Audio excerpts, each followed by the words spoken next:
I was very careful to write this book in a way that once you have the book, you don't need anything else in order to use it. You don't need to hire a facilitator. You don't need to go to a therapist. You don't need to take a class. You don't need to join a church, etc., etc., etc. It's just you and the book. The only thing you might need is a dictionary, but I would say that for every book on earth. I've been involved in education from the age of 3 to this very day. I would never teach anyone anything without having a dictionary. But everybody has a dictionary now in his pocket. So you say, permeation, huh? What's that? Well, I give the definition right before the chapter. I give it. There is a glossary, not only in front of every chapter, but even in front of the introduction. There's a glossary. I'm telling you with specificity what these words mean.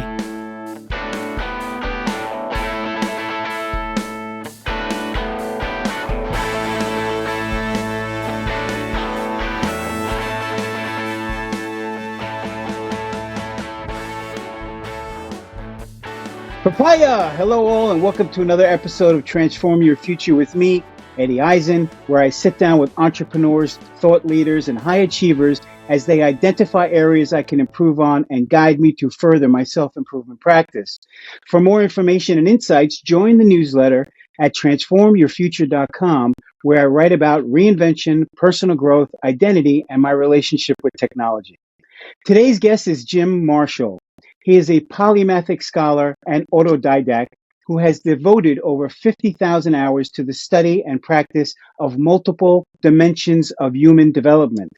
He received a classical education as an honor student at a Jesuit military prep school, was accepted into engineering school while still a junior in prep, and attended college on an academic scholarship. He graduated college with a Bachelor's of Science cum laude. While still an undergraduate, he began the study of alternative arts and sciences, which today would be described as transformational and holistic. Eventually, he became a professional practitioner, and after 28 years of formal education, had a long career as a human development engineer. Jim has integrated the best aspects of the most advanced techniques on the planet and has expanded their limits by his own research and discovery. He has successfully treated and or trained hundreds of clients over a 40-year career and is the inventor of Septemics and several conscious expanding systems, including multidimensional processing, conflict matrix processing, and the tripartite path to human development. His areas of expertise include psychology, philosophy, theology, parapsychology, science, engineering, mathematics, law, literature, history, metaphysics, military science, political science, physical culture, and music. Over 40 years experience as a successful personal counselor facilitator, utilizing biofeedback and Socratic dialogue to bring ethics, self-realization, and enlightenment to hundreds of clients of every description. Welcome, Jim. Thank you, Eddie. Good to see you. Yes, sir. So let's just jump right in and talk about your book, Septemics, and let's talk a little bit about what the theme is. I know that I'm very interested to find out more about that. Okay. Well, let me just say one sentence to bridge from who I am into the book. I am the discoverer of hitherto unknown natural phenomena, which greatly aid in the understanding of people, from which I constructed a revolutionary practical philosophic system called Septemics, and published it in the book, Septemics, Hierarchies of Human Phenomena. Septemics is a philosophical science based on the fact that many phenomena related to humans occur in a sequence of 7 levels. Literally, the word Septemics means of or pertaining to 7. Septemics comprises a collection of scales or sequences, each of which breaks down various human phenomena into a hierarchy of 7 steps. There are 35 such scales, each of which is unique, and together they span the spectrum of human experience, by which I mean any problem, dilemma, situation, difficulty, etc., that any person has can successfully be analyzed by one or more of these scales, usually more than one. That's very interesting. I just have to get personal and funny for a moment. I'm born September 7th, and I always felt that there was a connection between the month I was born and the day I was born, and why seven's my lucky number. And you just explained it so well to me. So tell me a little bit about how I can better understand these philosophical natures and the 7 levels to look at things so that I can better myself in my life and live a more fulfilling life. Okay, let me tell you in a general way how Septemics is beneficial. I wrote this book to help people. I've had a lifetime of helping people. Each of these 35 skills provides the user with an infallible way of determining the salutariness or beneficialness of any group, individual, or activity. If the group, individual, or activity moves persons up these scales, it's beneficial or positive. If it moves them down, it's detrimental or negative. So I'm giving you a yardstick by which to measure human affairs, which is an entirely new concept.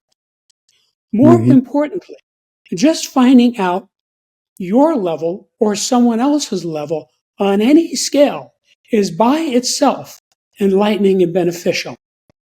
Every time you correctly spot either yourself or another on any scale, you have an epiphany. You go, oh, now I understand why my mother and father can't get along, or something like that. And finally, once you know the actual level of any person on any scale, you can improve that person by moving them up one level at a time. All of these advantages represent major steps forward for society, and each of these scales is an axis against which to evaluate human behavior. Combined, they empower one to understand, predict, and manage human affairs to a degree hitherto unattainable by most. What is the first level, so to speak? Well, you have to understand there are 35 scales, each of which has 7 levels. And the scales are unique. Now, the fact that the scales are unique is of benefit because since each scale is unique, they span the spectrum of human experience. If you permit me, I'll tell you the names of the 35 scales. Sure. And then you'll know exactly what subject matter gets covered in those 35 scales. Okay? 24 of the scales are what I call individual scales, meaning they apply primarily to an individual. Okay? These are the individual scales. The scale of basic purposes, the scale of personal influence, the scale of choice, the scale of permeation, the scale of thought, the scale of identity, the scale of evaluation, the scale of motivation, the scale of control, the scale of stopping, the scale of scholarship, the scale of literacy, the scale of human ability, the scale of memory, the scale of spiritual identity, the scale of mental deletion, the scale of aberration, the scale of physical fitness, the scale of justification, the scale of belief, the scale of equanimity, the scale of attack, the scale of conflict, and the scale of reaction. And these are the group scales: the scale of relationships, the scale of life spheres, the scale of government, the scale of civilization, the scale of survival, the scale of management, the scale of exchange, the scale of communication, the scale of sexuality, and the scale of politics. I missed one in there because it's deleted from my list. I don't know why. But anyway, those are the scales. Let me see if I can remember what that is. No, I can't remember what it is. So anyway, that's okay. But I want to say that I'm as I listen to you and you talk about the different dimensions and the different levels. One of the things that strikes me is I feel like you have found a unifying principle that would, like, so many things that you talked about, I have in my life that I'm working on different levels to move to different places. And I feel like there wasn't something that was missed out about who I am, my identity, the things that I'm interested in, and the things that I'm moving forward. So it's very interesting. I really feel like it's a unifying principle here. Yes. And The 11th group scale that I neglected to mention because it's not on my list is the scale of allegiance. Mm-hmm. Now, I can tell you from my long experience, any one of these scales by itself can dramatically improve the life of the user. Mm-hmm. And I'll give you an example right now. The scale of motivation. Motivation is a very important thing to know, both for yourself and for others. And that's how the police solve crimes. If you don't have a motive for the crime, you're not a suspect. That's the first thing they look for to eliminate people and cast their net. So this is very important to know. So, for example, you could ask, what is my motive toward my mother? What is my motive toward my father? What is my motive toward my next door neighbor? What is my motive toward my boss? What is my motive toward my employee? Et cetera, et cetera, et cetera. You could use this hundreds of ways. And you can use the reverse vector. What is my cousin's motivation toward me? What is my uncle's motivation toward me? What is my girlfriend's motivation toward me? So you see, it's both ways. So just using this one scale, you could dramatically clarify all of your relationships in your life. Yeah, I hear that. And so just to stop there for 1 second. So what about like one thing that I'm interested in that I always talk about is I'm working with individuals. I work primarily with people who want to achieve higher levels in sales, commission only people, entrepreneurs. And one thing that I'm interested in is the different areas that I identify with different areas that I can tap into that motivate. There are certain things that motivate me. Like I like competition, and if I have somebody to compete against, steel sharpens steel, and it helps me become better and better as I compete with this other person. Is this scale of motivation, does that include any kind of internal motivation then, and understanding motivation and what motivates me? Absolutely. What this scale propounds is that there are 7 basic human motivations. All the others are subsets of these. So if I were to go out here on the street and stop some guy and say, what's your wife's motivation toward you? He would look at me like I'm from Mars. He would say something like, how can I know that? There are thousands of motivations. No, there are only 7 basic motivations. And that is one of the reasons that this works, because you're always selecting from a menu of 7. And I can tell you from 28 years of watching this work on people that what typically happens when a person tries to assess either himself or another on a scale is, in a matter of seconds, he finds a bracket. He looks at the scale, and let's say 10, 15, 20, 30 seconds, something like that. He'll say, well, I can see right away that 1, 2, and 3 don't have anything to do with me. They're way over my head. So it's got to be 4, 5, 6, or 7. See? So he's got it down to 4 now. So then you just say to him, okay, go ahead and read the text, and then you can get it exactly. And he's going to want to do that because you're opening a door for him. So he reads it. He comes back and says, well, now that I read it, I can see that I'm at level 4. And that explains boppity, boppity, boppity, bop. Now that works like that for all of the scales. Interesting. Now you have to realize that every person is at some level on every scale. Mm-hmm. So this is like blood type. Everybody has a blood type. You may not know what the person's blood type is, but you can find that out if you go to a doctor and have it drawn and this allows you to find out where you are. Now, of course, you can ignore this data, but it's much smarter to use it. Mm-hmm. And here's why. If you take your car out on the road, there's all kinds of signage. Stop sign, no left turn, speed limit, double yellow line, etc., etc. If you do not comply with that signage, you're going to get in big trouble. Right? There's 1,000 bad things that can happen. You can kill yourself. You can kill somebody else. You can wreck your car. You can have your insurance canceled. You can have your license taken, etc. Right? Mm-hmm. This book is like the signage on the road. I'm Mm-hmm. telling you where the edge of the road is.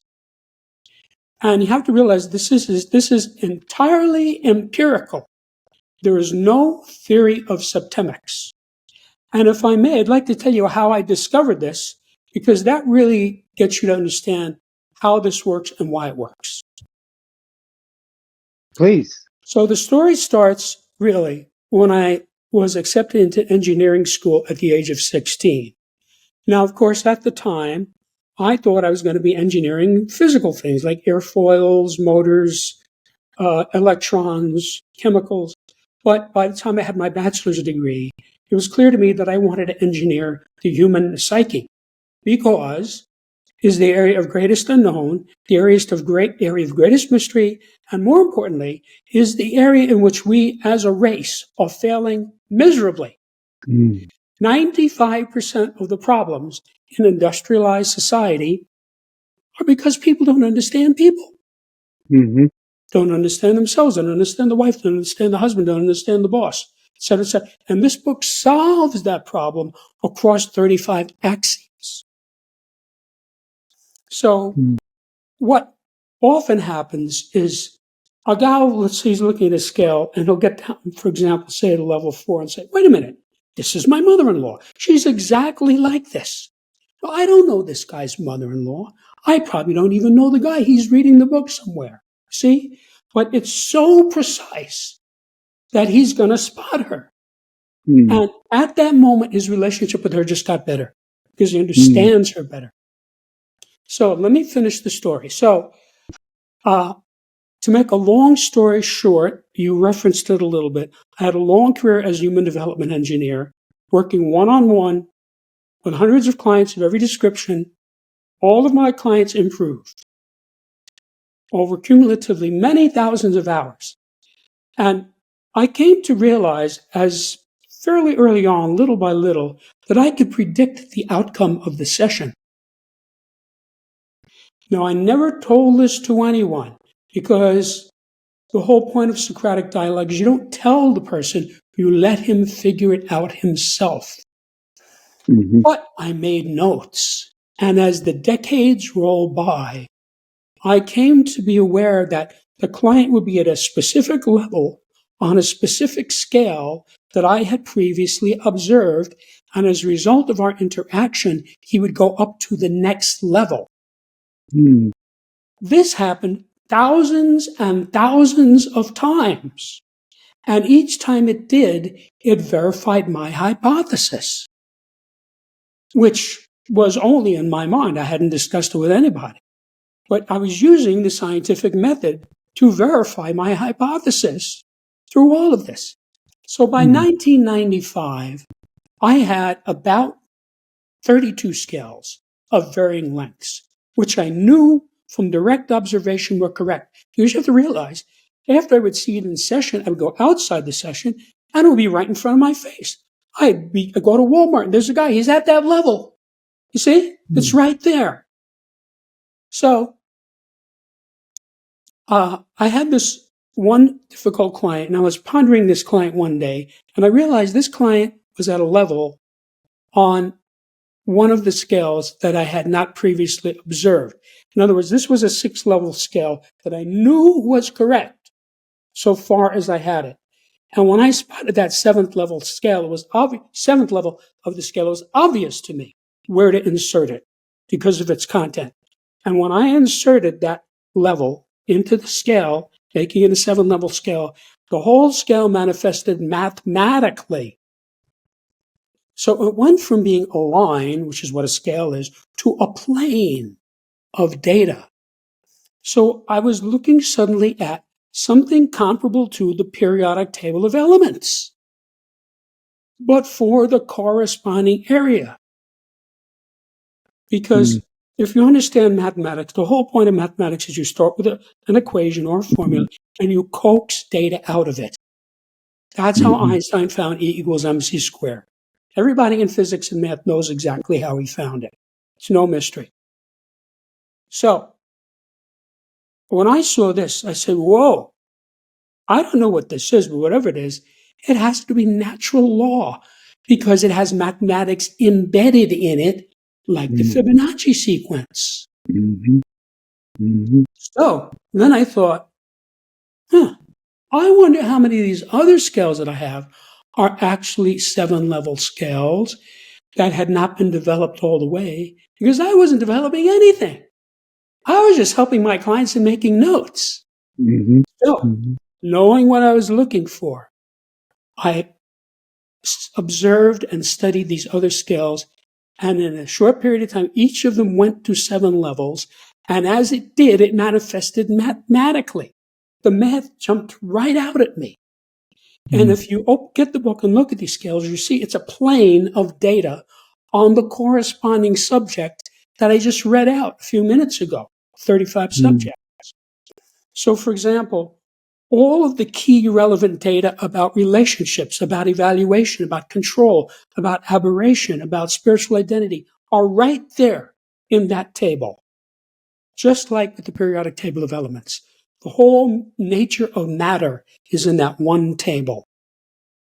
And the more you study physics and chemistry, the more real it gets to you, and the more it becomes like a skeletal framework that you can always rely on.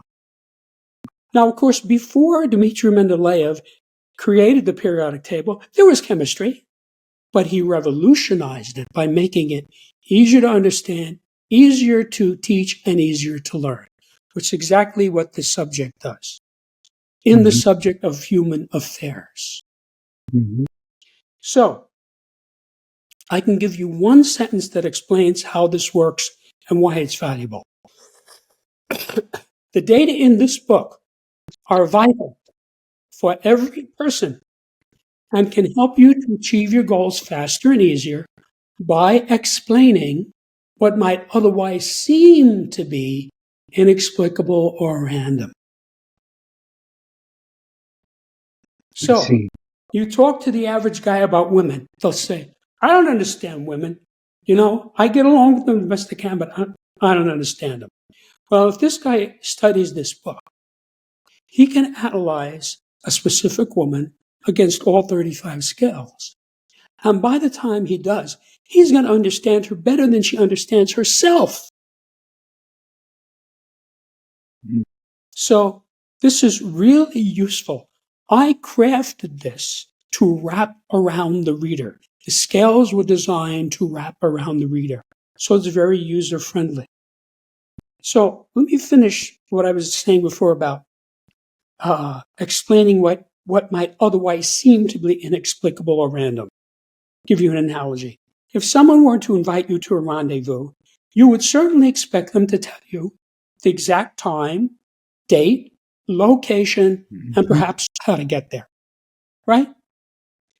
Needless to say, it's difficult to get somewhere if you don't know where you are, don't know where you're going, and don't know how to get there. Now, this sounds idiotic, but most people do this regularly. In fact, many people do this continuously. They just go in circles. They don't know where they are, they don't know where they're going, and they certainly don't know how to get there because they don't even know where they are. So this solves that problem because it takes these 35 subjects and it gets you to look at it and say, oh, I see where I am on the scale of equanimity. You see? And then you can move yourself up to the next level, and then you have more equanimity. So you have improved yourself. So this is all about insight. Now, it requires some insight to use this, right? You have to be able to look at yourself honestly and say, who am I? What do I really think? What do I do? You know, how do I behave, right? You have to have some self-knowledge, candor about yourself or about the other person, right? And then you have to spot the level. When you spot the level, you'll have an epiphany, and then you can move up to the next level. Now, moving up to the next level is fairly easy if you know the correct level. And I'll tell you why. There is a principle in engineering that says 90% of finding the correct answer is asking the right question. That is why Einstein found the theory of relativity when nobody else did. He asked the right question. That is why Newton found the three laws of motion when he did. He asked the right question. Okay? So when you have the correct level, the next level up is, in a sense, the right question. So you see, okay, I see where I am. And then you look at, say, oh, yeah, that's the next level. Yeah. So it's not hard to get to the next level if you know the correct level. Now, finding your own level is just about self-inspection, right? Yeah. Now, there are people who can't do that. There are people who are unable to inspect themselves. But somebody like you, I can tell just from meeting you today, you're not going to have that problem. So, and with another person, again, sometimes people cannot be objective. You know, a person says, oh, she's my mother and I love her. You know, she can't possibly be at this level. Mm. So you have to be able to look at it objectively and see what's there. Now, the good news is people tell you their levels. Mm-hmm. It's no secret. And I'll give you a perfect example. When Obama ran for president, most of us had no idea who he was. Now, the people from Illinois knew who he was because they had sent him to the Senate. But he had only been in the Senate for 2 years. So those of us in the other 49 states were saying, who's this guy with the funny name? He's running for president? So when I saw that he was running for president, I said, wait a minute, I'm going to have to find out about this guy. So I conducted a study of him. I listened to his speeches. I watched them carefully, and I was able to divine his basic purpose. Now, nothing is more important to know about a person than his basic purpose, because that's what he's trying to do all the time. Mm-hmm. Mm-hmm. And further, I can tell you that most people spend an entire lifetime with one basic purpose.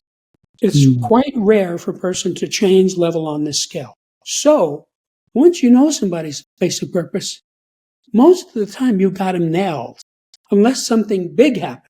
If he has some spectacular transformational experience, he could go up a level. Or if he has some horrible traumatic experience, he could go down a level. For example, if you have somebody who's in a Nazi death camp and he lives through it, he's probably going to come out at a lower level. He's going to be changed. People say, yeah, Joe's not the same as he was before. See, he's now at a level. Mm-hmm. Or the most famous example of this is St. Paul, who was known as Saul of Tarsus. On the road to Damascus, it tells the story about it. Yes. There was a voice that said, Saul, why do you persecute me? And he was knocked off his horse, and he went from being Saul, the persecutor of Christians, to St. Paul, the person who proselytized it to the Gentiles. So he went from being a leader, which is level 2, to a saint, level 1. That's a famous example. But most people don't change on that. But if you find your basic purpose, it's a life-changing experience because you know what you're about. You say, this is for me. Yes. Now I understand everything that I've been trying to do and hoping to do. And you throw out the other 6 levels. They're not for you. They're for other people. So you are really clear about your purpose in life. And that's very helpful and stabilizing because it keeps you from going down a lot of dead ends and cul-de-sacs that have nothing to do with you. See? Yeah. So this is something that anybody can use if he can read English reasonably well and he wants to improve himself or others. Now, you might say, well, everybody wants to improve himself or others, and I beg to differ. There are many people who have no interest in improving themselves or others. These would include psychopaths, sociopaths, war criminals, corrupt politicians, professional criminals, serial murderers, insane people, etc., mentally retarded people, etc., right? There's lots of categories of people they're not up to that. I mean, if you find some thug in organized crime and give him this book, he's going to say, get the hell out of here. What do I put this mumbo jumbo? Even if he did read it, he wouldn't understand it. And even if he did understand it, he wouldn't use it because it's contrary to his way of life. He doesn't want to make you better. He wants to clean out your bank account and steal your wife. So I've actually calculated about half the human race wants to improve oneself or others. And so this book is for them. So let me give you an example of how to use this, okay? In a very practical way. Let's say you have a buddy and he's having romance problems, right? Common problem. Your friend Fred, every time you see him, he says, oh, I don't know what I'm going to do about Gertrude. She got drunk. She passed out. She crashed the car. She didn't come home one night. She wants a divorce, blah, blah, blah, right? This guy's been complaining to you about this for a year, right? Different stories. So at least a year. Right? You want to help him, right? Because he's your friend. Say, Fred, come here, let me show you something. And you open the book to the scale of relationships and you put it in front of him. So he looks at it and he's going to say something like, you mean there's a scale of relationships? And you say, yes, this relationship that you have been complaining to me about for a year, where is it on this scale? He's going to want to know that because he's having trouble. So he looks at it. In a matter of seconds, he'll find a bracket. He'll say something like, well, it's definitely not 7. We're not that bad. It's definitely not 1 or 2. I don't even understand those. But it's got to be like 3, 4, 5, 6. See, he got it down to 4 in seconds. And he's saying, okay, why don't you read the text and then you can nail this exactly. So he reads the text. Now you got to realize he knows this relationship. He's been living in it for a year or 2, right? And the material is very clear. It's expressed in a way it's not difficult to grasp. So he reads it. And remember, it's natural law. So it's like you're looking at the Pythagorean theorem. You look at it, you go, oh, yeah, I get this. So he looks at it and he comes back and you say, now tell me. Well, I can see now this relationship is at level 5. No wonder we're having a lot of trouble. That's near the bottom. Now, he could go a couple of ways with this. He might say, you know what? I'm going to get this book and I'm going to use it with Gertrude and get it up to level 4. Or he might say, I'm not wasting my time on this anymore. This is a waste of my time. To hell with Gertrude. See? That's up to him. We don't decide that. But let me tell you, either way he will be happy because he's having a realization. He's saying, oh, now, see, while he was trying to figure this out, it's going through his head. Oh, yeah, that's why she did that. That's why. See, it's clarifying itself. So now he has a much better understanding of this relationship. And whether he wants to go forward with it or not is up to him. There is a path forward because there's a whole section in the introduction about how to use this to improve yourself and another whole section on how to use it to improve another. So I give you specific instructions on how to use this to get the person up to the next level. But he may not want to do that.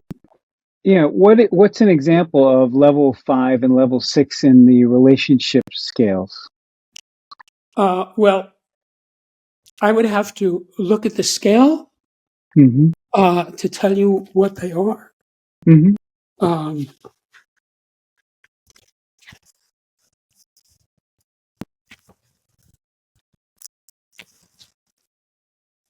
Okay, so level 6 is enmity, which is like the same thing as hatred. See, that's a relationship of hatred.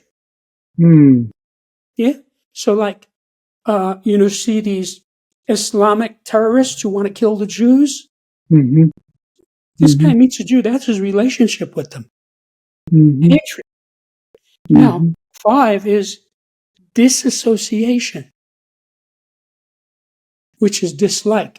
You disassociate yourself from someone who you dislike. See? Mm-hmm. Mm-hmm. Interesting. So each scale is unique. As I said, that's a benefit because the way you use this is, I just showed you an example. You know this guy's having trouble with his relationship. You show him the scale of relationships, right?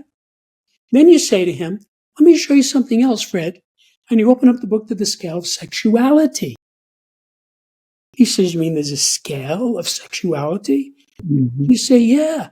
You don't have to tell me if you don't want, but for your own illumination, where are you on the scale?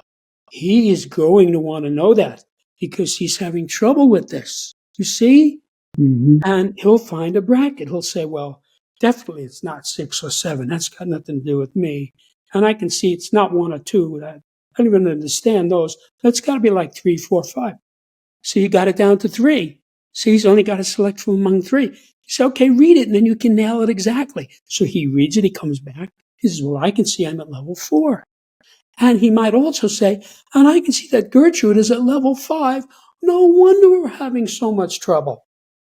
Mm-hmm.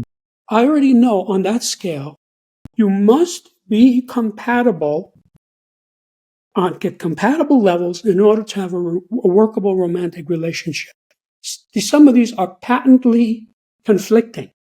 I mean, a level 4 is can have sex, and level 5 is can't have sex. Well, duh. If one person is at 5 and one level is at 4, it's not going to happen. Mm-hmm. Right? So again, he could do a couple of things. You can say, well, I'm going to use this and see if I can get her up to level 4, and then we'll be at the same level, and that'll solve the problem. Mm-hmm. Now, we don't know if she's going to want to do that because you can lead a horse to water, but you can't make him drink, right? She might say, oh no, that has nothing to do with me. See, maybe she's not honest enough to see it. And I'll tell you something else that I insist upon. Never tell anyone the level of any living person on any scale. It's counterproductive and unethical. Mm-hmm. You know how the wife goes to the husband and says, you know what your problem is? You need to get a better job. You need to make more money. Mm-hmm. Right? That doesn't help him. Right? He resists that. He doesn't want to hear that. It doesn't matter if you know it or not. Maybe you've got it exactly right. What you should do is show the person the book. You know, say, tell me, where are you on this scale? This is not hard to get. Especially if you have somebody helping you, as a tutor would. So then, the next thing is you say, okay, Fred, let me show you this. You show them the scale of allegiance. I already know whenever a relationship deteriorates, it's always because allegiance deteriorates. So, there was a point when they fell in love and they loved one another, you know, maybe they love, honor, and cherish and all that stuff, right? So, now it's not so good. So, one or both of them descended the scale of allegiance. So, think about this. Right? He's going out with Gertrude, but he goes behind his back and goes out with Betty Lou. See? That's kind of a betrayal. That is a lowering of allegiance. Now, maybe she didn't find out about it, but still, it affects him. See? Yeah. So he can look at this and say, well, yeah, I can see, yeah, I'm down at level 3. That's not so good. I'm going to move myself back up to level 2. You see? Mm-hmm. Yeah. And then the relationship is better. And he could also spot her on this.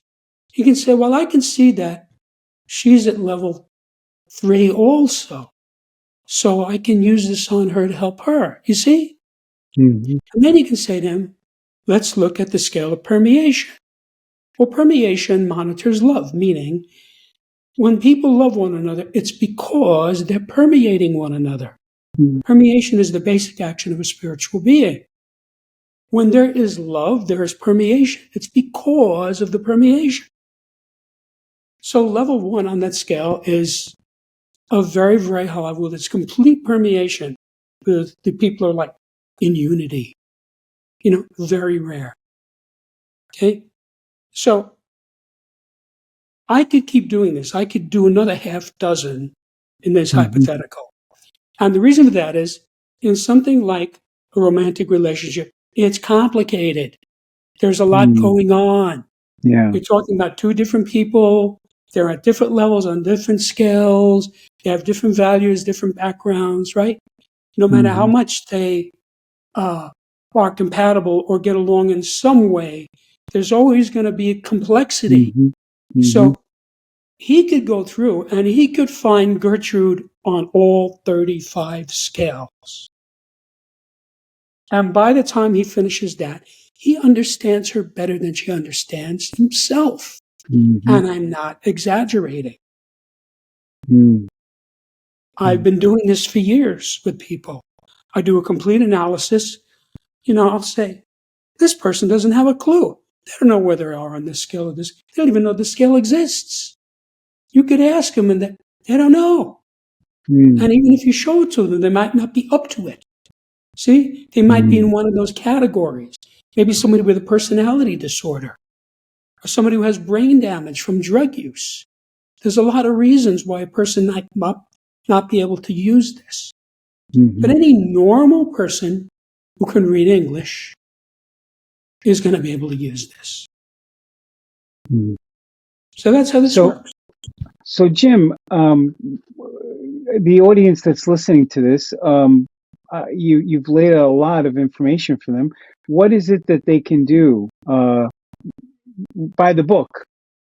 Well, the first thing I would say is I invite them to my website, Septemics.com, Septemics, where you can see what many readers have said about it, what many journalists have written about it, what the reviews are.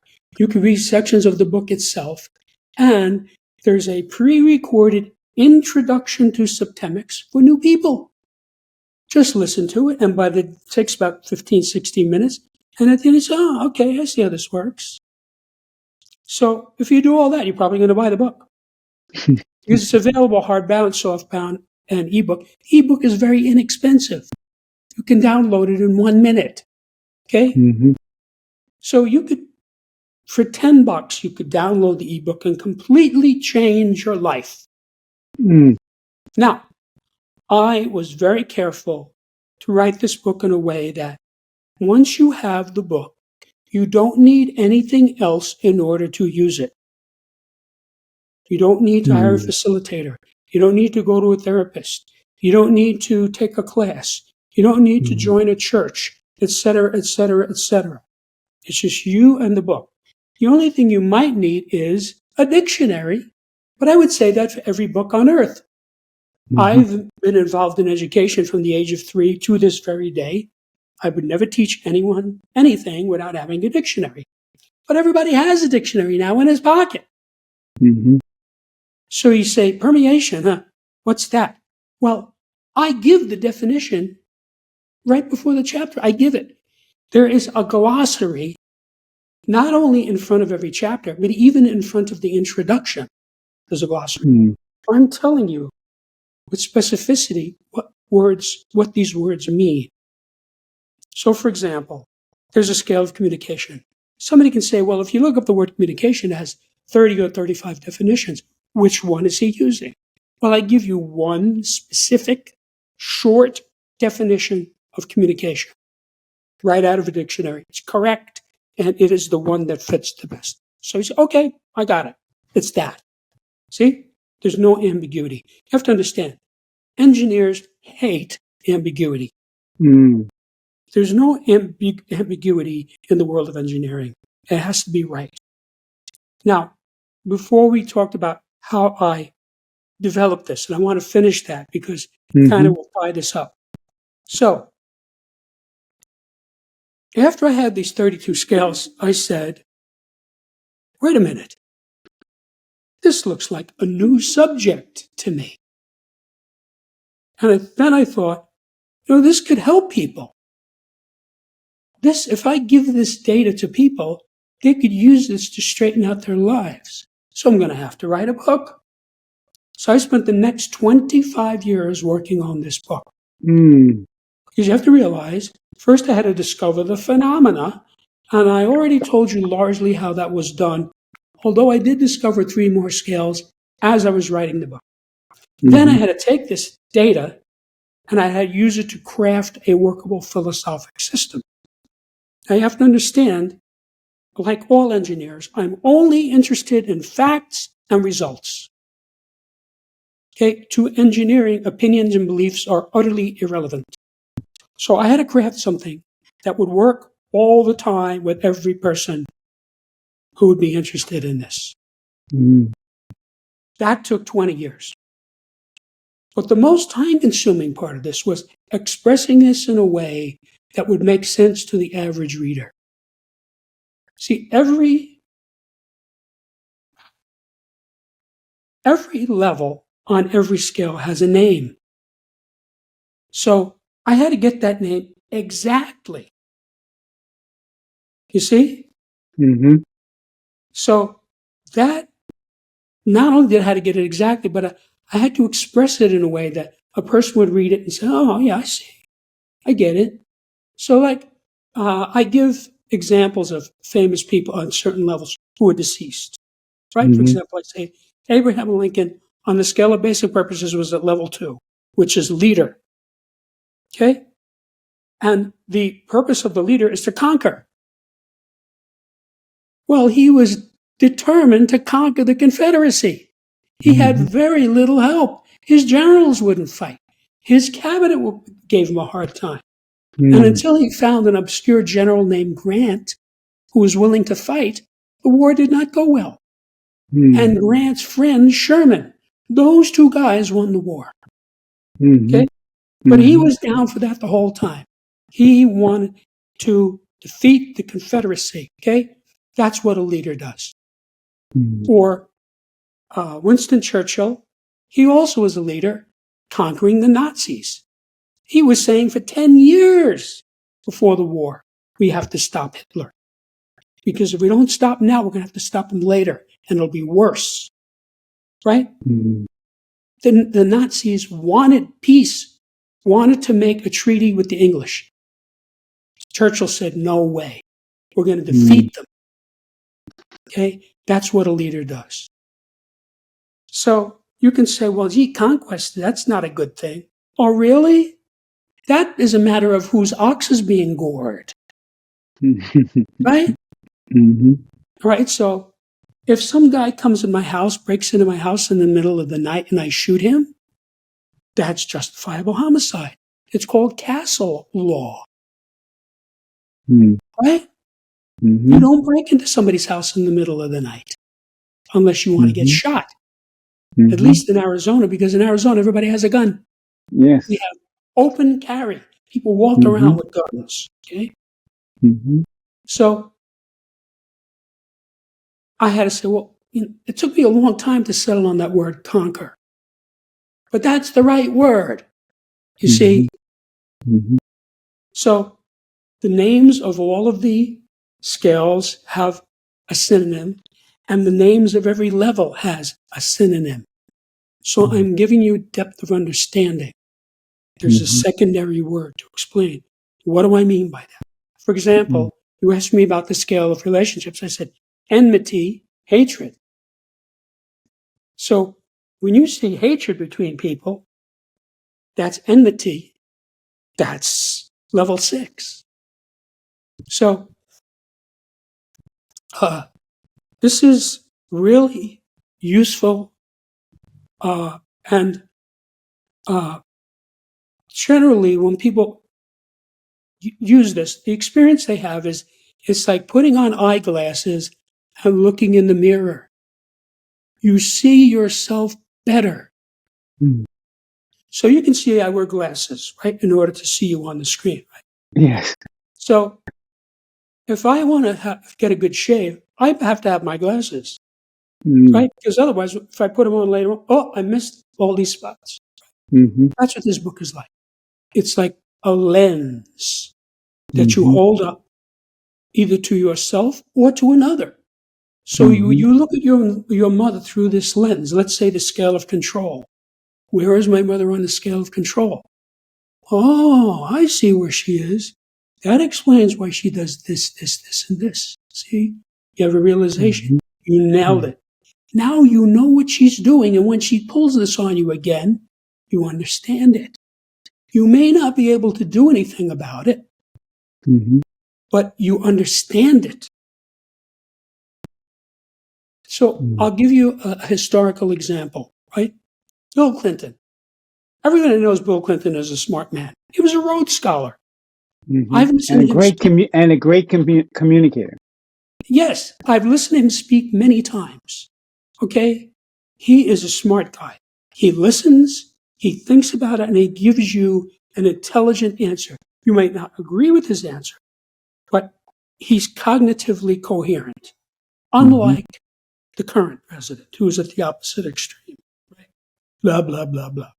So if you said to me, Jim, Bill Clinton's coming over, why don't you come over and you can talk to him? I would be there in a New York minute. Because I would love to talk to him about politics and government. He knows a lot, right? However, if you've been paying attention in the last 30 years, you already know he's a serial abuser of women.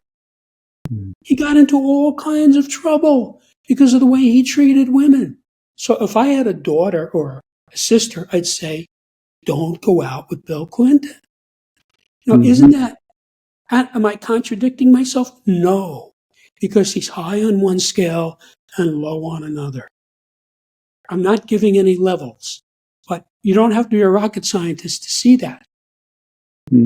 So, that's how most of us are. Now, I can tell you, there's only about 1% of the population that is at or near the top of all the scales. There is about 4% of the population that is at or near the bottom of all the scales. Those people cause a lot of trouble. Most of us are high on some scales and low on others. So you have some guy, he has $1 billion. He's the head of a corporation. He lives in a $20 million condo, right? But he can't get anywhere with women. Right? So you see, high on one scale, low on another scale.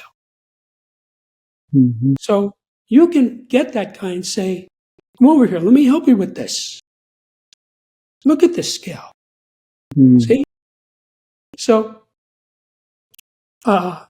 this is not about judgment. It's not about criticism. As I said, don't tell anybody anybody's level, even if you know. If you know Joe's level, don't say to your wife, Joe's at this level on this. Don't do that. Say, here, look at this. What do you think? See, because when she gets it, she'll say, oh, now I see. He's at this level on the scale of attack. That explains why he does this, and this. See? So this is really useful. I can absolutely guarantee that if you use this book, it will prevent catastrophes, disasters, bankruptcies, indictments, lawsuits, divorces, fistfights, because you're forewarned. It happens to me all the time. I meet a lot of people, right? And I'll see somebody and I'll say, oh, this guy's at the bottom of the scale. No thanks. Have a nice day. Goodbye. Exactly. Right? So you're not getting... Now look, when I was a young man, this data didn't exist. I hadn't figured it out yet. So I made the same stupid mistakes that everybody else makes. But now, for me, that cannot happen, will not happen, does not happen. So I want everybody to be able to have that benefit, because your success is my reward. That sounds really good. I'm looking forward to reading the book. I'm going to get myself a copy today. I appreciate your time on the show. I know I've asked you some questions, and you've very well explained your philosophy. Is there anything else you want to say before we go? Um, no, not really. Not really. That this is natural law. It's true whether you say it's true or not. You know, the Earth has been going around the sun for billions of years before Copernicus noted it and brought that idea into European society. Okay? Mm-hmm. Mm-hmm. These scales have been there all along, just like the Fibonacci numbers. You know, you can Mm-hmm. look at all these living things that construct themselves according to Fibonacci numbers. They don't even know what numbers are. Pine cone. A pine cone has Fibonacci numbers going one way. You count it the other way, it's got another Fibonacci number. Well, Fibonacci came along and said, there's something going on here. There's a pattern here. And he figured it out and he gave it to us. So that's what this book is like. I figured this out. I'm giving it to you. It's easy to get. It's easy to use. And I hope that it makes your life better. Thank you, Jim. I appreciate you, my friend. I will be in touch. Thank you, Eddie. For more information and monthly topics of interest, please go to transformyourfuture.com and join our newsletter.